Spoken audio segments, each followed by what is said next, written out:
In the valleys of Sambu, where legends collide, there's a podcast online that'll take you flat.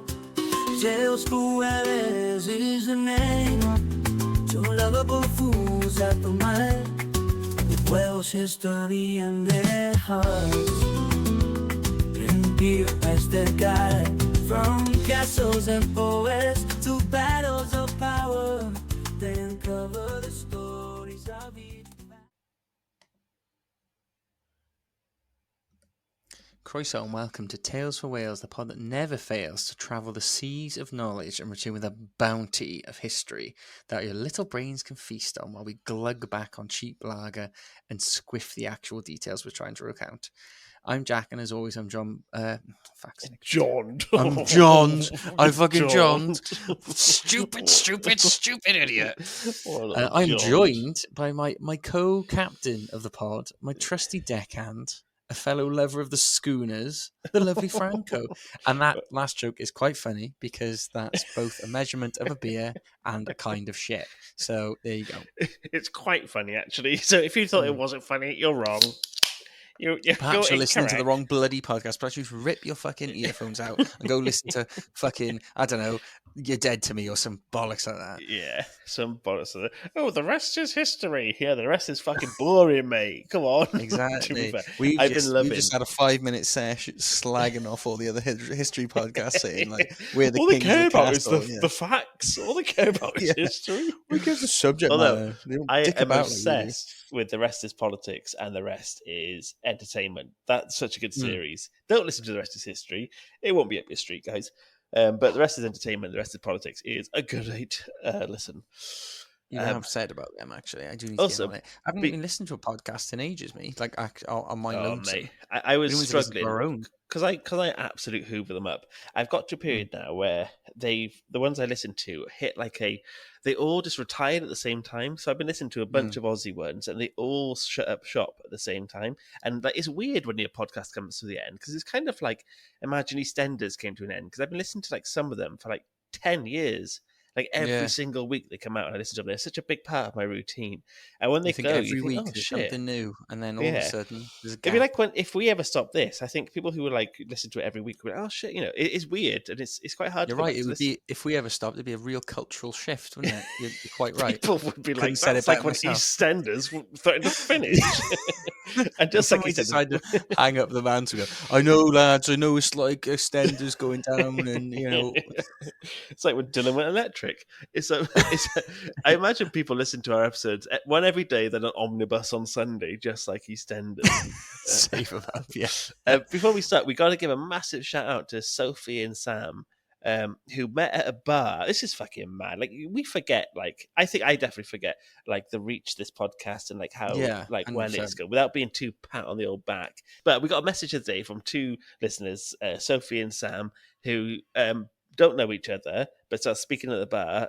I think Sam heard the British accent of Sophie, and they started yapping away at each other, and then they discussed history, and then Sam brought up, Welsh history podcast, and then Sophie's like, oh, I know, and so they knew about it together, or Sophie knew me, and then they started speaking about it, sent us photos of them together in a bar in the middle of the night on the absolute sesh. And I think, how mad is that? Our stupid podcast is being discussed in a bar, fucking 4,000 miles away. You sent me the photo, didn't you? And you were they look like legends as well. Sam looks like a very cool dude. And we were like, oh, it's old Sam Spencer from one of the Taylor members. Yeah, a Patreon member, no less. A Patreon, nonetheless. One of our producers. And we were flabbergasted. It was you often, well, I certainly feel sometimes when we're doing this, I'm just speaking to you, and then put this out in the ether. It's just on the ether, and you forget that there's actual real people listen to this. And our second, so outside of it's it goes Cardiff, Newport, Swansea, London are our main ones, and then outside of that it's New York, California. We have a heat map of where people most listen to. Anytime I want to feel good about myself, I always scroll down to the old heat map on our analytics and crazy. Go, yes. And also we have a great bunch of Australians and some other country and New Zealand. We're all and over the place, mate. Yeah, we get a bet, but I like I look predominantly. over it like Alexander looking over his great kingdom. Just... And I wept because there was no more kingdoms left to there are conquer. no more kingdoms to conquer. I mean, there's a I'm lot looking of right black now. on the map. We haven't. I'm looking at it now, and like there's a little dot, and I zoomed in. Honolulu, baby. We've fucking only gone and got Honolulu. We got honors. I would say Russia, we are sparse. Most of they Africa, always ban they've always banned us on YouTube, Russia. They never want us on there. China, we haven't got a single listen to in China. We've got a few around the continent of Africa. I'm gonna hazard a guess that Russia and China probably don't report stuff to RSS. I'm just gonna say. Yeah, true. Yeah. We've got Alaskan listeners. I don't know. It's just mad, isn't it? But it's just really nice. And like when they reached out, I thought, "Fuck, this is so cool that we got cool listeners." That's the other thing as well. Everyone who interacts with us is fucking cool and nice. And I think, it's so like everyone like we get messages on DMs, and we've had like a big surge recently because I put a poll out or like a question out saying, "Hey guys, what do you think we should cover?" And we had fucking loads of responses. I couldn't keep up with them. That was great.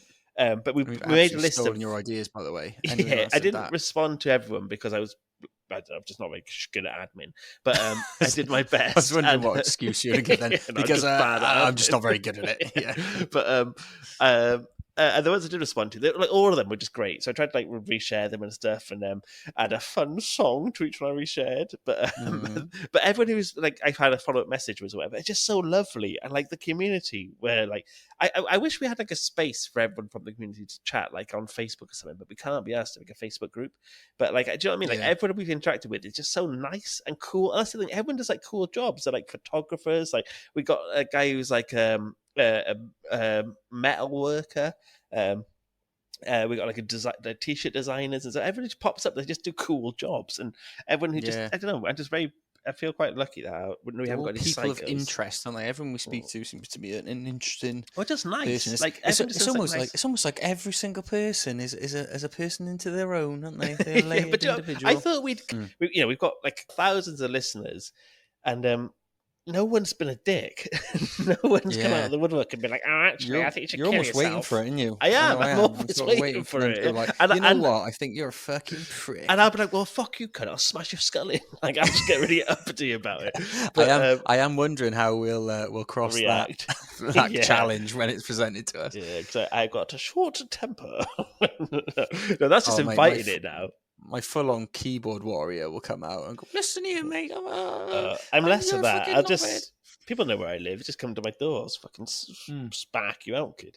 I don't know why we got aggressive. We were just saying how nice everyone was and how we're acting the prick. We just went like back to the Series 1 versions of ourselves then. We get a little bit too techy. All I wanted to say, before this got too messy, I love everyone who reached out to us. It really does make our day when we get messages from you and just say nice things and just having a conversation and hearing about what you like about the pod or what you want the pod to be. That's really good. When people say, "Hey, I'd like you to cover this," or "Have you heard about this story?" That's always really fun.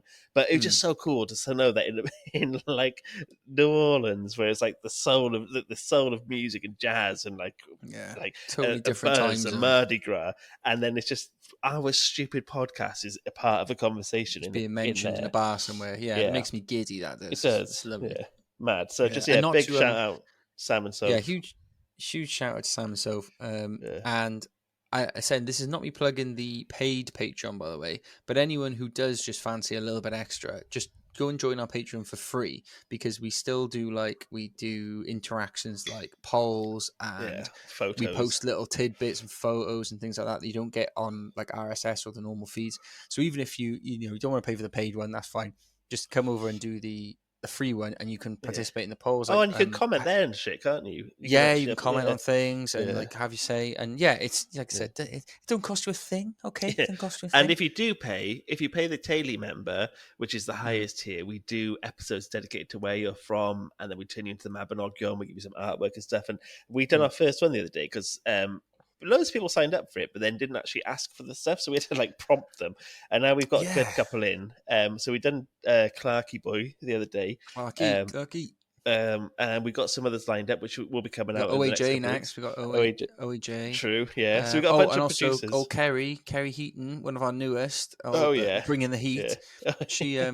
She answered our prompt the other day, so here's in the pipeline as well. So yeah, get around that, guys. If you just want to hear more of this, if not, we just really appreciate you listening. Also, if you could just rate and review if you haven't, and share it with your mates on socials, or whatever. If you think the clip's a bit funny, send it to them and say, "Listen to this." There, a laugh. There, that's the plug-in done, because I always feel awkward with the plug-in. Yeah, we can never do it right, can we? Can't do it smoothly. No. So anyway, we've just done back off one episode. Do you want to start with the next one? Do you want to crack on with this episode, or do you think do you have a tale to tell us? I do have. I had written down a tale that I want to jam fist in, or ham fist in, even not jam fist. But this was from a while back. It was when I was a young lad. I was about 12 or something like that. And back then you had your Windows 95 computer, or your 90, maybe it was 98 at the time. I'm not sure. And I used to love just making. It had these shitty old like design programs on it. I can't remember what they're called now. What the hell was it? It doesn't matter. But anyway, it would be like word art essentially, and you'd make different things. And I just type in random shit and make logos, and then I'd be like an absolute loser. And then I'd like use clip art to get different pictures, and I'd make different like setups and print them out and stuff like that, and then not really do anything but print them out like a loser, right? And one time, right, it was my sister's birthday. She was turning 18. And so I thought, being the generous, lovely, thoughtful young lad that I was, that I would make her like a customized birthday card, right? Anyway, time goes by. I give her the birthday card and everything like that. And then it was like months and months later. I remember my mum like sort of pulling me aside and was like, "I know what you've been looking at on the computer." And I was like, "What?" She's like, "I know what you've been looking at on the computer." Blood turns I was cold. like, "I don't understand." No, I was like, "Excuse me."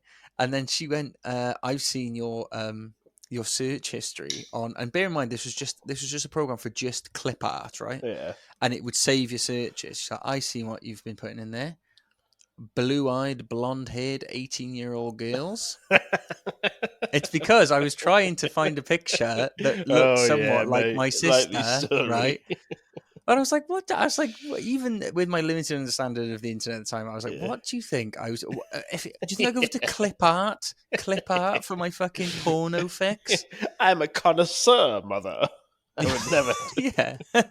I would never dirty the halls of clip art with such things. But like, I thought to myself, I was like, that's when I thought, you old generation, you don't know how the fucking internet works. They are dumb though, aren't they? Because like, they don't get out. It's not my generation, but you learn to keep up with stuff a little bit. Like my mum is so bad at social media. Today, this is the third time someone's made a fake account from her and added all of her friends, and then she'll like accidentally add loads of people and just do. I just think, if you can't do it, just get off it, because you guys are dangerous. You keep getting scammed.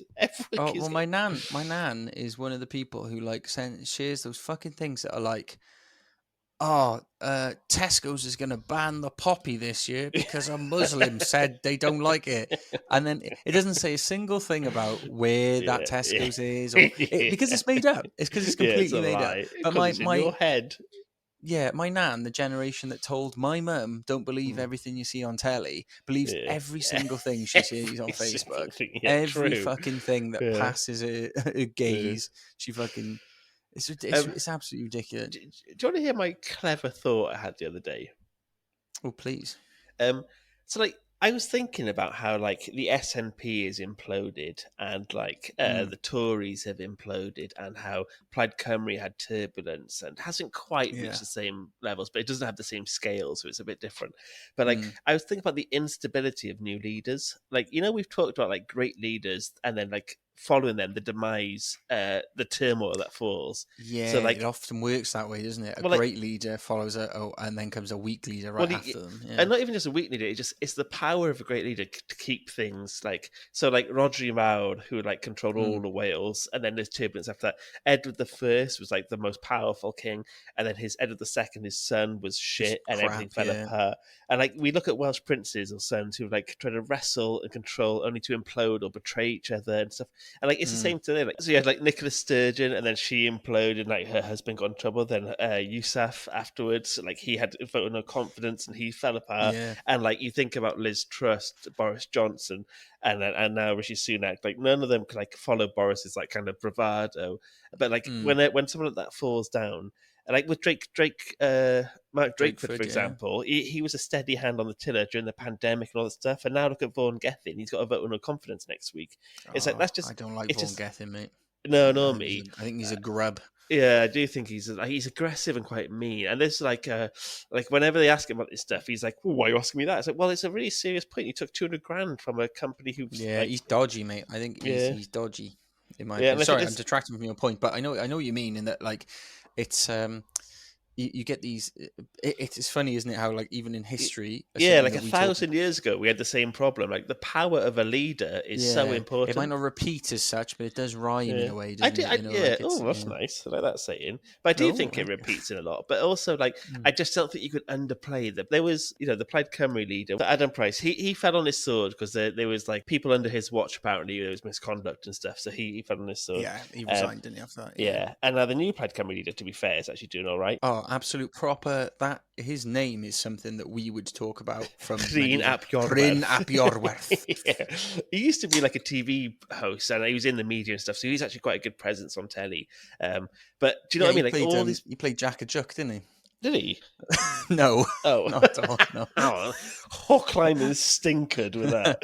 But do you know what I mean? I just thinking it's quite interesting that the importance of a strong leader is still so important today. Like you have like party politics, but it's not just you don't vote for a party. Sometimes you vote for a person, and I just think true. I just thought that's my clever observation. It makes you wonder, doesn't it, about all the big leaders in Welsh history? They must have been charismatic bastards. Oh, definitely. As well. They have to. You have to be. I think you can't be a little wet flannel and command like the. I was elected to lead, not to read. Not to read. Very good. Do you want to crack on because we're in back-to-back territory tonight? Sucking into 20 minutes almost when we haven't even started. Yeah. So. As you'll have read the title, this episode is about Madoc ap Owain Gwynedd. He is a person who may or may not have actually existed, but thanks to Wales's disgraceful bookkeeping of events, we can't really be sure either way. But the story is a good one, and although the Welsh have a long tradition of not writing shit down, we also have a long tradition of telling great yarns. So... Yeah. Which is why the good old Madoc has made the cut and made the big time by having a whole episode of this pod dedicated to him. So, Madoc, he's also called Madoc as well, by the way, Madoc. I'm going to call him Madog. That rolls off. Modoc, yeah. Yeah, so, M to I've the been singing the last two songs are like 2 Wu-Tang Clan songs back to back. That's not interesting to anyone. Sorry. But there we are. I've just been drinking too much. There's that as well. Yeah. He's tired. Beer he's makes drunk, you dull, right? doesn't it? It does make you incredibly dull. Sorry. So Madoc, as his name would suggest, if you listen to this, if you listen to this podcast before, ap means son of. So Madoc ap Owain Gwynedd, as his name would suggest. If you are a follower of the podcast, ap means son of. So he was the son of Owain Gwynedd, aka Owain the Great or Owain Fawr. We did an episode on him already. Check him out. He's a very impressive fella. And Owain Fawr, he had 13 children, supposedly, give or take, from 2 marriages, plus a little bit of fanny dabbling on the side with a common woman. Yes. And after his death in 1170, Madoc was apparently not very keen to compete with his siblings for his father's lands and decided instead upon a life at sea. This is something the Welsh would later get a bit of reputation for because of the age of piracy. Lots of very famous Welsh pirates. But this is like 400 years before the age of piracy, isn't it? Yeah. Fair way before that. And also to remind people who have listened to previous episodes or people who are just tuning in Wales, it wasn't like in England where your eldest son was your heir and got all your land and titles and all your riches and all that sort of stuff. In Wales, it would be evenly split between all your children, male or female, didn't matter. Yeah. So with 13 kids, plus or minus, Madoc didn't want the fucking Farrar because what would normally happen is if a very well-to-do lord or Prince of Wales, had lots of kids. They'd all end up infighting to get more, and it normally teared the kingdoms apart. So Madoc decided he wasn't up for any of this, and he decided to fuck off for a life at sea. As I said, lots of famous Welsh pirates. About 400 or 500 years later, came from Wales as well. Check out our episodes on Captain Morgan, Bar TV, if you haven't. And I know I've just plugged like 2 things in the last 2 minutes, so apologies for that. But yeah, check them out. The interesting thing about Madoc, though, is that the legends say he actually found America in 1170, which would have been a good 300 years before old Christopher Columbus set foot there in 1492. So that's right. Bin the history books off again. And we should probably say it was found by Westerners then, because the people living there. Sorry, yes, found by Westerners. Sorry, discovered by the West, if you like, as opposed to there were people actually living there. But yeah, sorry, found by the West. I've thrown you off your stride. So I've called you a racist. You have. You've called me a racist. Now I'm scrambling to get my reputation back. Yeah, so you sound like your nan. Apple don't far from the racist Facebook post. Yeah, she was sharing something the other day. The Welsh found America, not Christopher Columbus. Actually, I'm not going to explain any more than that. That's just how it is. So yeah, this is what makes Madoc interesting, is because the legend says that he found America 300 years odd before Christopher Columbus. So he was the sort of first Westerner to find it. The first mention of Madoc's legend was by a poet in the 13th century called Meredydd ap Rhys. And although people in Wales were aware of this folktale at the time, Madoc's popularity would skyrocket once the Elizabethan era started between 1558 and 1603. Around this time, both Welsh and English writers revived the old tale of Madoc and how he, along with his brother Rhyryd, sailed 10 ships from Llandrillo, or Ross-on-Sea in English, to the Americas and set up a colony there, mingling with the native tribes. Different writers use different details, with some saying Madoc landed in modern-day Florida and set up there. Others say it was actually Canada. Others again say he returned to Wales after setting up his first colony, came back to America with 11 more ships and 120 men, women and children, this time setting up in modern-day Mexico. There was even one historian, a guy called Richard Hakluyt, who claimed that Madoc was the second Welshman to set foot in American soil after King Arthur had previously discovered it.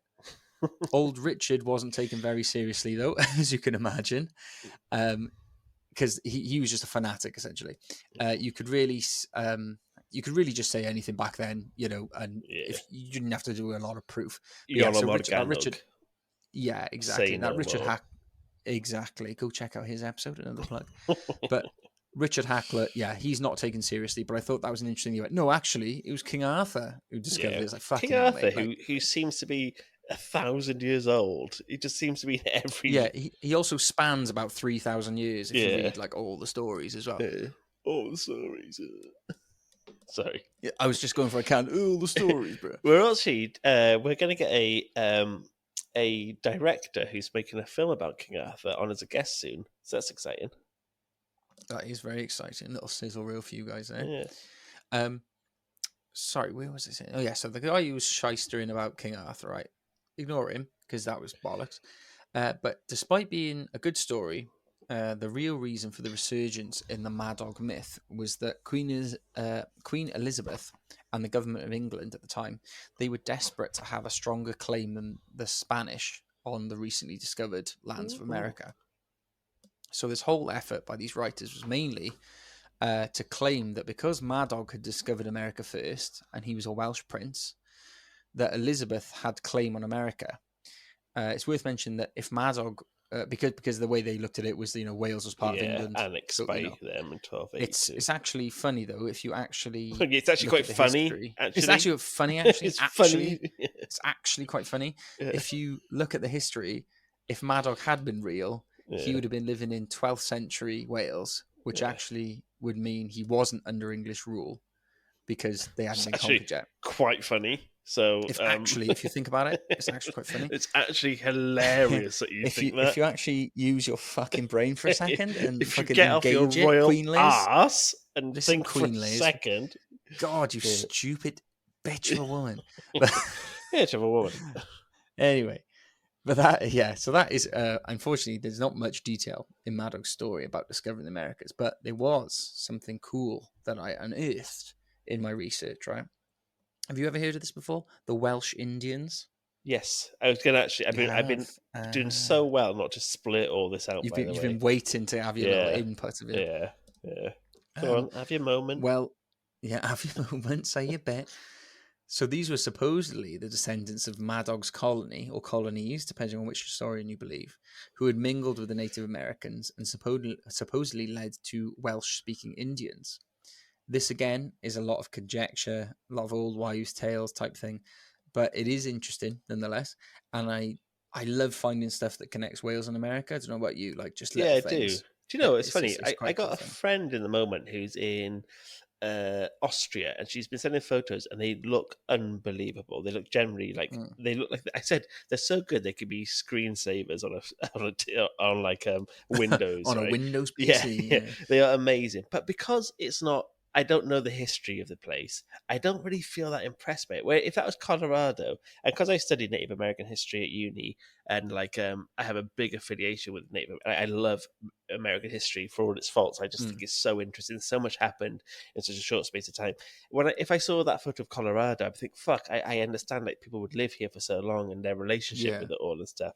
Can I just say, so we mentioned it. This is a real plug heavy episode, but we did Wales on film as an episode. So we discussed how Wales is portrayed on telly, and in it, I mentioned Griff Rhys, the Super Furries frontman, did a whole documentary called American Interior. American Interior. He follows the footsteps of his relation, 18th century explorer John Evans, who went looking for in like the 1700s, at the end of the 1700s, like roughly the time you're talking about, in like nearly the 1800s, looking for this fabled Welsh-speaking Native American tribe. And he goes over to America, grifters, and he meets those Native Americans, and he discusses the parallels of a minority language and like how, you know, what it's like. He meets like a Native American who's the last speaker of this language. And all this stuff. It's fantastic. So American Interior, it's really, and also he writes an album to accompany the film. So it's got some bangers. I think on it's that okay album. to plug that because we're not plugging something of our own there for a change. This episode, we've Very actually true. plugged some of someone else's creation, Yeah. so I think that's okay. But so in 1608, a Welsh guy named Peter Wynne. He was part of an expedition to contact the Madoc people, who, from what I can tell, were in modern-day Virginia. He apparently recognized some of the words the Madoc people spoke well enough that he was appointed as an interpreter because he could speak Welsh. Is that true? So, well, this is where it's like, it's, you know, back then, did you have to verify anything? What were they going to do? March out they're to those saying people, this. They're speaking their language. Can you corroborate this? Yeah. He's going, I actually know quite a lot about what they're saying, and they say, give me all more money. They said, give me more of the food this tea time, all right? Yeah, that's such bollocks, isn't it? You could just lie back absolutely. then. You could just be an absolute charlatan. It would be like, no, that totally happened. They go, did it really happen? Did it really happen, Peter Wynne? And they go, well, you know what? You can march out to Virginia if you want and ask the Madoc people. Well, I can't bother to do that. And also, I can't speak to them. I don't know the language. And you're saying, yeah, exactly. I wouldn't be able to know anyway. It's in Darwin, in Australia. Like even up until like the 80s, before more communication was available, loads of people would just go on the run and leave. Like, say if they had a husband cheated on his wife and had two families and then got caught, he'd just go to Darwin and then just stay in Darwin. And it became like a thing where people on the run from the government and stuff, and like on the runs from their family, they just go to Darwin because no one could find them. And just like back then, too far to bloody bother with, isn't it? Yeah, absolutely. And then you can just say, "Oh, you just lie and avoid." So now you can't absolutely just get caught straight away. Like social media and all that. Keep that in mind with the next couple of stories I tell, right? Because, like I said, you got to take these with an absolute dump trunk full of salt. Your absolute my level of salt. Yeah. So another guy level of salt. Another guy called Reverend Morgan Jones. He was apparently captured in North Carolina in 1669 by a tribe known as the Doeg. I'm not sure if I'm saying that right, but I'm going to go with it, Doeg, which claimed to be part of the Tuscarora tribe. According to Rev Jones, the chief spared his life when he heard him saying the Lord's Prayer in Welsh. He then lived with the Doeg for several months, being able to semi-communicate with them. He actually went on to publish this story of his in 1686, which, although not taken very seriously, did gather a lot of interest. So this was like spreading the rumor of and the legend of like the Welsh Indians, if you like. Stories like these even piqued Thomas Jefferson's interest. He was a man of Welsh descent himself, if for those who didn't know. In a letter he wrote to Meriwether Lewis in January 1804, he speaks about how he'd arranged a search party for the Welsh Indians, which he thought were located along the Missouri River. He was also said to believe the story of Madoc and even ordered expeditions to find evidence of his presence in America. So, while they never found anything to suggest Madoc's myth was true, in 1810, a guy named John Sevier, the first governor of Tennessee, he wrote a letter to his friend Major Amos Stoddard about how conversations he had with an old Cherokee chief called, I'm probably going to butcher this now, Okonostata, and how the chief had mentioned ancient fortifications that were built along the Alabama River by white folk, known as the Welsh. Sevier supposedly looked further into this, and as he dug around and excavated around the area, he found 6 skeletons in that same area, all buried in brass armor, and the brass armor was adorned with Welsh coats of arms. That's pretty cool. Interesting. Again, verified? Who knows, but cool nonetheless. And you do, like, I sort of think you might embellish in a letter to your mate, but like if it was just going to be between you and your mate, what would be the point? No, I don't think you would as much to your mate, would you?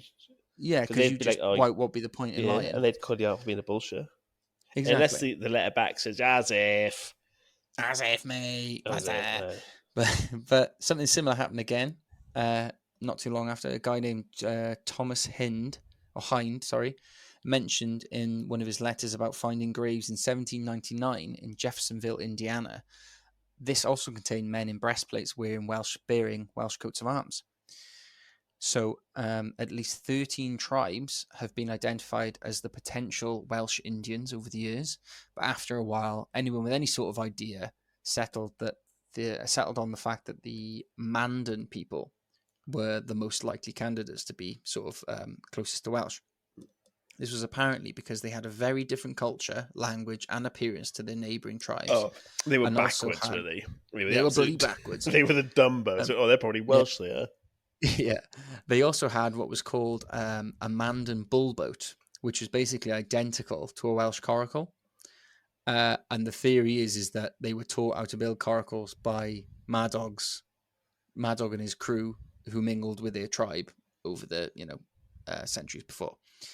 They also had advanced architecture compared to other tribes, which many thought were learned from European settlers. So that again goes in the favour that it was Madoc's boys.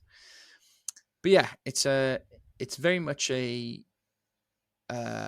almost like a fable, if you like. It's more of a legend than actual history, but it is very interesting, I thought. And as we say before, if they become a part of the dialogue, if they become a part of the story or a part of the collective, not even collective consciousness, but if that's something that's then reported back in at least Victorian times or whatever, it is history. It might not be true that it happened, but it's history. It's historical that people said this happened. Absolutely. So, like, it's things that aren't. It's weird, isn't it? It's like a paradox. It's not true, but it is historical. It's historical that it was mentioned. Well, look at like we said about bloody Yola Morganwg. He was an absolute bullshitter, but he's in the history books because of his bullshitting, and there are historical works.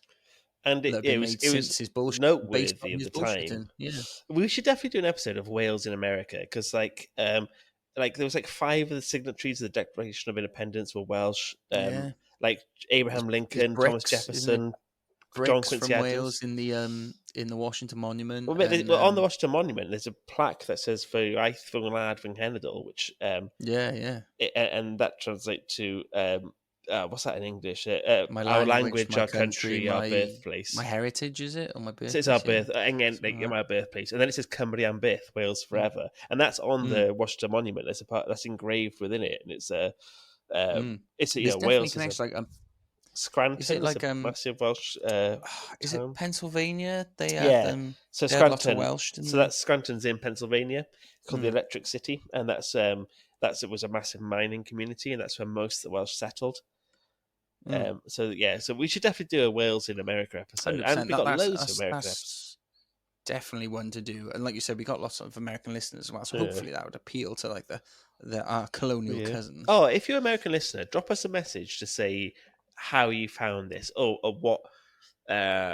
what got you interested in Welsh history, because it'd be really interesting to know if you just like heard that, you had a great great great grandfather who was Welsh, or if because I think with Irish and Scots, they're way more obvious that they're from the area. They could be called O'Donoghue or MacDonald, and also Muck something, and that they're a bit more loud of saying where they're from, so they build those communities better. So like in Nova Scotia, it's New kind of odd, Scotland, in isn't it? Canada. Kind of odd, isn't it, that the like some of the Welsh names, especially like you wouldn't like Williams, Evans, they maybe don't They sound very blend Welsh in, no. into But then modern you meet world, but I've met when I was over there. I met like a Rhiannon, and that was her first name and stuff. And she knew she had Welsh heritage, but like Rhiannon's quite a big name to have. It's very Welsh, and I think Welsh names do stand out a little bit more. But I just think the Scots and the Irish travelled in greater numbers and emigrated in greater numbers. They built bigger communities. So I'm really interested to know why. Our American listeners, how they knew they were Welsh, or what, what sort of led into it. Because I think you've got to go to more effort to interested. find out about Welsh history than I think Irish history is. They have Paddy's Day and stuff. That's more not down your throat. That sounds negative, but it's more obvious that they celebrate Scottish and Welsh and Irish heritage. But to find Welsh history, you have to search for it. So I think, absolutely. please, if you're of American listeners, get in touch and let us know how you came about and why you came about. Absolutely. And we'll do an American episode. Yeah, we got to do that. But yeah, my last sort of segment on this now is basically, although Madog's story was basically, it's more fiction than actual history. It has actually had a physical effect on like the world, and there's still some connections around today that sort of reference it. So there's actually in Ontario, Canada, there is a town of Madoc. Oh, yeah. Named after the prince.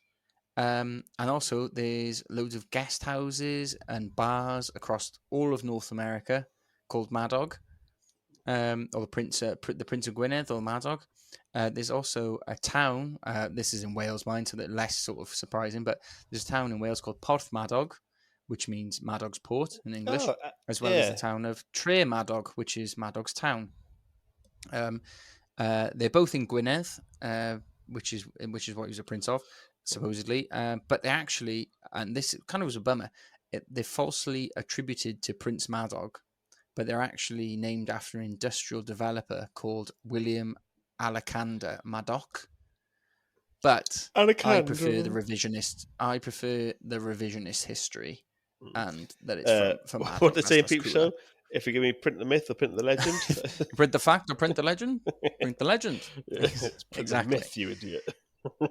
There's print the myth, you idiot. There's also a few sites in America, like the Devil's Backbone along the Ohio River, and 14 Mile Creek in Louisville, Kentucky.